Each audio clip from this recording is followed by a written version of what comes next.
Noite de encontro duplo. Arvintar. Demiurgo, Sebas, Tuari e Vanisa saíram do portal de Nazarick e entraram em uma sala privada que o rei feiticeiro mantinha permanentemente reservada para seus subordinados usarem quando visitassem o império. Esta sala em particular ficava no melhor hotel da capital. A decoração ornamentada era inigualável, com verniz caro e móveis laqueados que foram meticulosamente lixados à mão por mestres de seus ofícios. Um guarda-roupa de madeira de cerejeira, uma cama de obsidiana, uma lareira de mármore, um piso coberto de seda, um banheiro privativo grande o suficiente para 8 pessoas se sentarem uma ao redor da outra, um sino para tocar para o serviço que ia direto para um lugar que era atendido 24 horas por dia por alguém que estaria de plantão apenas para aquela suíte. Ele até tinha quartos adicionais para permitir que um hóspede recebesse convidados. Era o auge do luxo e, comparado ao melhor de Nazarick, era um passo acima de um celeiro de cavalos. Dito isso, para Vanisa e Tuari, que passaram apenas um tempo relativamente curto em Nazarick e que conheceram apenas a vida camponesa áspera durante a maior parte de seus anos, ainda era um paraíso. Uma garrafa de vinho estava em uma mesa no centro da sala com uma nota do próprio imperador para aproveitar a hospitalidade, e uma tigela de frutas frescas, substituída diariamente, estava ao lado dela. Algumas das frutas eram bem exóticas, mas ainda assim havia pouca atenção dada a elas. Em vez disso, Demiurgo e Sebas sentaram-se em uma mesa enquanto Vanisa tocava a campainha para chamar o serviço para a sala. Por que não pedimos alguma coisa? Ainda é cedo. Então depois de comermos podemos ir assistir a uma peça. Ouvi dizer que os teatros aqui são muito bons. Vanisa sugeriu. Tuari assentiu um pouco nervosamente, e tanto Sebas quanto Demiurgo se entreolharam em busca de algum sinal de desaprovação, mas não encontrando nenhum, eles concordaram com a cabeça.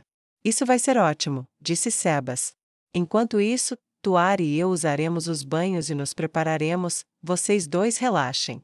Vanisa disse com um sorriso caloroso e confortável que desmentia o sádico interior e fazia muitos predadores baixarem falsamente a guarda. Cartas? Demiurgo sugeriu a Sebas. Cartas. Sebas respondeu afirmativamente. Demiurgo se aproximou de uma mesa e a abriu, ele pegou um baralho, trouxe, embaralhou e distribuiu. Eles jogaram o jogo de bullshit muitas vezes, tendo visto seus criadores jogarem o jogo juntos, era uma das poucas áreas onde eles tinham pontos em comum. A banheira encheu rapidamente e eles puderam ouvir até que a porta se fechou e o encantamento contra a espionagem foi ativado. Dentro do banho, quando estavam susilhas e nuas, Vanisa deslizou confortavelmente para dentro da água, mudando para seu estado de Erines enquanto o fazia. Ela era desavergonhada sobre seu corpo e não pensava em nada sobre Tuari vê-la, mas a própria Tuari claramente se sentia um pouco diferente. Ela desviou o olhar e cobriu sua carne mais íntima. Está tudo bem, eu não vou morder. Vanisa disse calorosamente e gesticulou para o outro lado da grande banheira. A água com sabão estava subindo alto e lhe ofereceu um pouco de modéstia. Então ela entrou assim que sentiu que isso esconderia sua pele. Você está desconfortável? Vanisa perguntou, já sabendo a resposta. Bem, sim. A linda esposa de Sebas respondeu. Por quê? Vanisa disse gentilmente. Bem, vocês dois meio que me assustam. Ela disse suavemente, sem realmente encontrar os olhos de Vanisa. Por quê? Vanisa perguntou, inclinando a cabeça curiosamente. Você e Lord Demiurgo são demônios, demônios fazem coisas com humanos como eu. Ela disse. Vanisa começou a esfregar os chifres enquanto a garota falava, mas isso a fez parar. Você se sentiria mais confortável se eu continuasse parecendo humana? Ela perguntou, suas presas estavam à mostra enquanto ela falava. Tuari assentiu rapidamente. Vanisa suspirou, eu farei isso se é o que você quer, mas eu gosto dessa forma, eu gosto do que eu sou, e eu tenho orgulho do que eu faço. Eu pensei, depois de ontem, que você estava bem com isso. Tuari tentou o seu melhor para encontrar os lindos olhos tempestuosos de Vanisa. É fácil quando não penso nisso, mas, esta manhã antes de sairmos eu vi. Ela tentou falar, e Vanisa olhou para ela com expectativa paciente.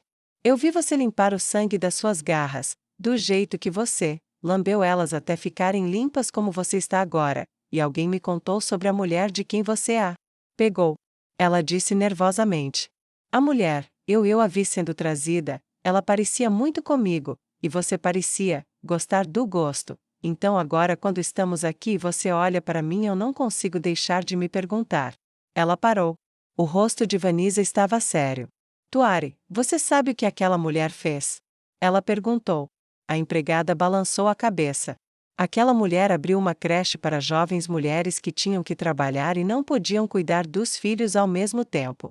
Ela acolheu os bebês dessas jovens mães, em troca de pagamentos mensais para cuidar deles, e então ela envenenou os bebês e jogou seus corpos no rio. Ela escapou por 3 anos antes de ser pega. Eu fui encarregada de extrair a contagem exata dela, e os nomes de todos que poderiam tê-la ajudado. É por isso que ela foi dada a mim, porque algumas perguntas devem doer muito. Vanessa disse suavemente, eu sou uma Irines, eu vingo os assassinados, dolorosamente. Eu percebo que ela pode ter se parecido com você, mas ela não era você. Eu nunca vou te machucar. Vanessa disse suavemente. Tuari pareceu horrorizada com a descrição do crime da mulher, mas ouviu atentamente enquanto Vanessa falava. Eu nunca vou te machucar, porque você é inocente. De todas as pessoas que já conheci, você tem a menor quantidade de culpa no seu coração. Você é doce, você é gentil, você nem quer me fazer sentir mal, mesmo que esteja com medo. Essa inocência é rara, é preciosa, e será protegida. Vanessa disse, e se moveu através do banho, e segurou as bochechas de Tuari em suas mãos. Você pode acreditar em mim. Você está sempre segura, você não é e nunca será minha presa. Ela gentilmente inclinou a cabeça irresistível de Tuari ligeiramente para a frente, e ela beijou a camponesa na testa, e voltou para onde ela estava, e retomou a se lavar. No que diz respeito a Demi, sim, ele é diferente de mim, não acho que ele se importe muito com culpa ou inocência, ele é um arquidemônio, afinal, se eu sou um cão de caça, ele é um lobo, mas nós dois somos governados por nosso mestre, ele é o árbitro da expressão de nossa natureza. Se ele ordenar que Demi me machuque, então Demi fará isso, e eu nem tentarei fugir. Mas dito isso, Sebas é diferente? Demi me contou sobre como ele estava disposto a te matar no teste de lealdade. Vanessa perguntou cautelosamente, tentando não chatear a garota. Tuari assentiu, eu suponho, e por Sebas, eu estava disposta a deixar minha vida ir, por amor e gratidão. Se matar esse trapo sujo e manchado que era meu corpo poupasse de alguma coisa, seria um bom sacrifício. Sua voz era gentil, mas firme, sua hesitação desapareceu enquanto ela falava sobre um assunto no qual ela estava mais confiante, sua devoção ao marido. Todos nós somos iguais, não somos? Fazemos o que devemos por reverência comum. Não acho que Demi gostaria de me machucar, e não acho que eu gostaria de machucá-lo, e o mesmo vale para você e Sebas. Então na verdade somos muito parecidos, mesmo que nossos homens sejam diferentes uns dos outros. Por favor, acredite em mim quando digo, você está segura. Vanessa disse, e Tuari assentiu de uma maneira pequena e mais confiante. Quando saíram do banho e se vestiram, o casal estava todo sorrisos, na mesa havia pratos deliciosos preparados pelos melhores chefes do hotel. Para Demiurgo e Vanessa havia bifes sangrentos mal passados, ao lado de um par de pratos de vegetais que nenhum dos dois esperava dar muita importância. Sebas e Tuari comeram um prato de coelho com uma tigela de ensopado e pão fresco assado. Sempre uma criatura de hábitos, Sebas serviu vinho para cada membro da mesa. Então, quem ganhou? Vanessa perguntou à dupla. Sim. Eles responderam em uníssono. Tuari e Vanessa se entreolharam e reviraram os olhos. Demi, disse Vanessa. Sebas, disse Tuari. Cada uma das mulheres olhou de soslaio para o rosto do homem ao lado delas. Ele ganhou 3, Sebas admitiu relutantemente. E ele ganhou 3. Demiurgo admitiu com igual relutância. As duas mulheres compartilharam um suspiro em comum. Demiurgo pegou uma carteira ao lado do prato e a levantou. Eu pedi para eles trazerem uma lista de peças que serão apresentadas no grande teatro esta noite. O que veremos? Ele perguntou e entregou a Vanessa. Apenas sobremesas, Vanessa disse com um sorriso. Eu adoro uma boa história de vingança. Sebas estendeu a mão e Vanessa a entregou. O mundo é cego. Ele disse, a busca por uma vingança destrói uma comunidade, parece interessante. Tuari respondeu: amor pelos costumes. Seu sorriso floresceu e ela suspirou romanticamente. Uma camponesa se apaixona por um nobre, que romântico. E eu prefiro o aprendiz do assassino, sobre um filho que segue os passos do pai e se torna um grande assassino. Os quatro se entreolharam. Merda!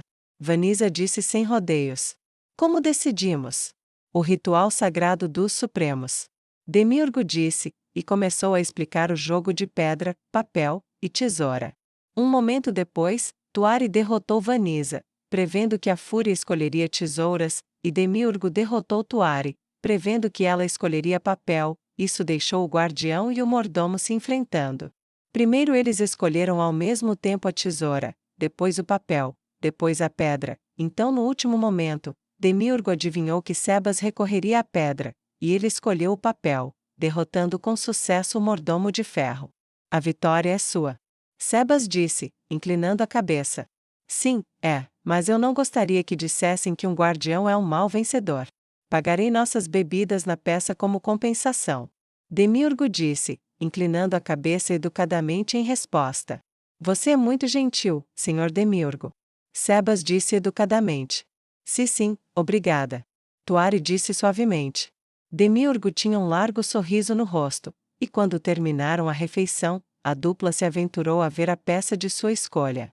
Demiurgo foi fiel à sua palavra e pagou adiantado pelos melhores vinhos. O teatro estava cheio, mas sempre havia um camarote reservado para a realeza ou seus convidados, então eles não tiveram problemas para entrar com os passes fornecidos pelo rei feiticeiro. A peça correu bem, embora ocasionalmente Demiurgo ou Vanisa comentassem sobre algum aspecto único da história, seja criticando o que viam como um erro, ou tomando nota cuidadosa de alguma ideia única sobre como eliminar um alvo. Por sua vez, Tuari se perdeu no aspecto trágico da morte do pai, e a maneira como a peça terminou com o filho que continuou o legado de seu pai, viu o mesmo legado passado para seu próprio filho, antes que ele falecesse, assim como seu pai antes dele, continuando o ciclo de perdas que ninguém refletiu. Quando a peça terminou e o último vinho foi consumido, a casa começou a esvaziar após aplausos estrondosos da multidão. Os 4 habitantes de Nazarick finalmente saíram e começaram a caminhar de volta para o hotel. O que você achou? Sebas perguntou a Tuari enquanto ela cruzava o braço no dele. Achei muito triste. O pai pensou que estava fazendo o melhor para o filho, ensinando-lhe um ofício, mas depois morreu, deixando o filho sozinho, e nunca conheceu o próprio neto. O filho então fez o mesmo, e morreu do mesmo jeito, nunca conhecendo o próprio neto, e garantindo que o filho passaria do mesmo jeito. Achei muito triste. Ela disse. Eu não tinha pensado nisso, respondeu Sebas, mas achei negligente que eles se importassem tão pouco com quem mataram ou por quê. Roubar a vida de alguém não deveria ser uma ação tão mesquinha. Só não é mesquinho quando as vidas roubadas não são mesquinhas.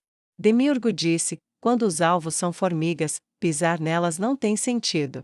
Ele disse enquanto Vanisa cruzava o braço no dele e os dois pares caminhavam lado a lado.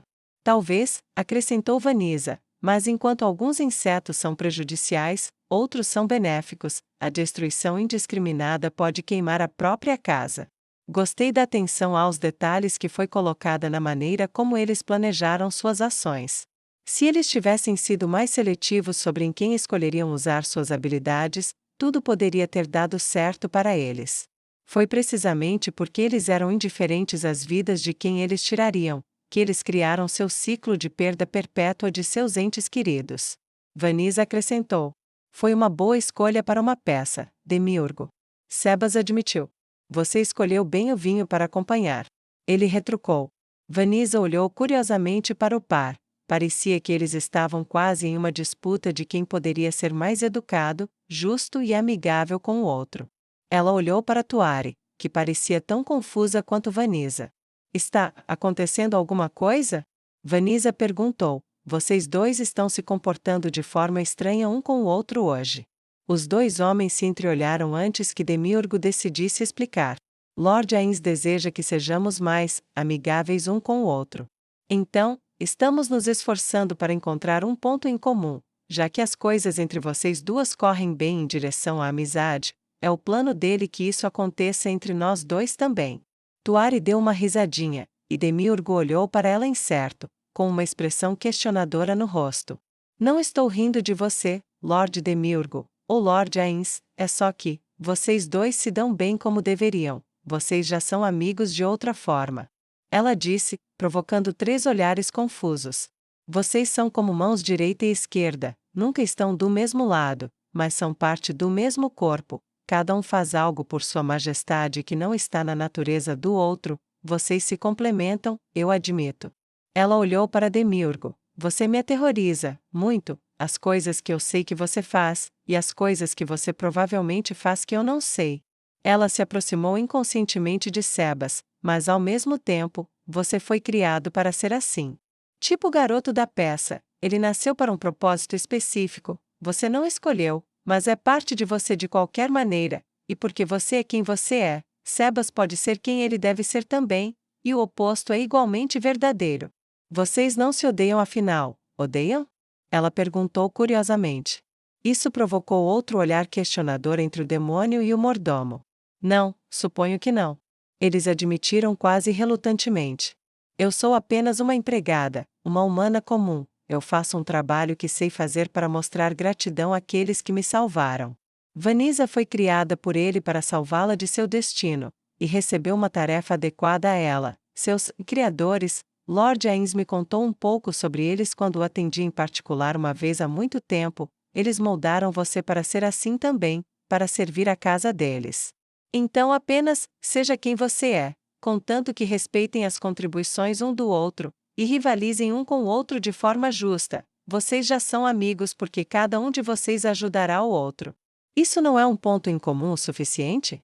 Tuari perguntou, sua voz estava confiante, mas sua pergunta final foi um pouco hesitante, incerta, e ela se perguntou se havia exagerado. Alguém esteve na biblioteca em seu tempo livre. Vanessa disse maliciosamente. Demiurgo riu do jeito que só um arquidemônio poderia. Sua esposa tem razão. Ele disse a Sebas. Sebas inclinou a cabeça, ela costuma fazer isso. Ele disse. Por fim, eles chegaram ao hotel, deixaram o ar fresco da noite e a escuridão para trás e retornaram para sua suíte no andar superior. Foi um dia maravilhoso, mas estou ansiosa para dormir. Vanessa disse e se espreguiçou, revertendo seu estado humano para o de uma Irines. O mesmo. Tuari disse com um bocejo e foi para o outro cômodo. Isso deixou Sebas e Demiurgo sozinhos, cada um se voltando para seus próprios pensamentos. O melhor dos rivais? Demiurgo disse finalmente, estendendo a mão. Eu não veria de outra forma. Sebas disse, e apertou-a também. Houve um aceno de respeito mútuo entre os dois, e cada um se retirou para seus aposentos privados. Quando Sebas entrou em seu quarto, ele encontrou sua esposa já nua e abrindo os braços esperando seu abraço amoroso e terno. Ele trancou a porta, ativando a magia de cancelamento de ruído que lhe dava privacidade, e gentilmente a pegou em seus braços e arrancou um gemido dela antes que seus lábios se encontrassem e se separassem.